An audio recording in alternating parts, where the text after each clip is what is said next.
Précédant l'annonce prochaine de sa déchéance par le Conseil constitutionnel, Bernard Tapie a annoncé aujourd'hui qu'il renonçait à son mandat de député des Bouches-du-Rhône. Bernard Tapie reste cependant parlementaire européen, ce qui devrait lui assurer encore un certain temps l'immunité. Précision Philippe Boisserie. En boxe, cela s'appelle jeter l'éponge. Pour éviter la déchéance de son mandat de député national que le Conseil constitutionnel devait prononcer dans les jours à venir, Bernard Tapie préfère renoncer. Le député de Gardanne dans les Bouches-du-Rhône ne devrait plus l'être dès mercredi. Car dès mercredi sort Homme-Femme, mode d'emploi, le film de Lelouch dans lequel il joue un avocat d'affaires.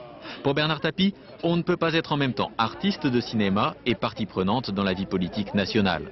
Donc, dit-il, il n'était pas sain que je reste député. Un beau principe, matiné quand même d'une petite entorse. Tapie demeure député européen. La procédure de déchéance à Strasbourg est plus incertaine, et puis renoncer à 70 000 francs d'indemnité parlementaire mensuelle, ce serait ne pas avoir le sens des affaires. C'est quoi avoir le sens des affaires? Le sens des affaires.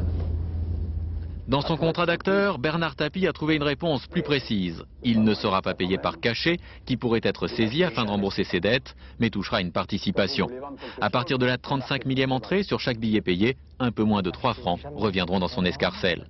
De quoi voir l'avenir avec sérénité, si tant est que la justice n'existait pas. Car d'ici la fin de l'année, la Cour de cassation doit se prononcer sur sa condamnation dans l'affaire VAOM. Si elle la confirme, Bernard Tapie se retrouvera pour 8 mois en prison. On n'est pas au théâtre.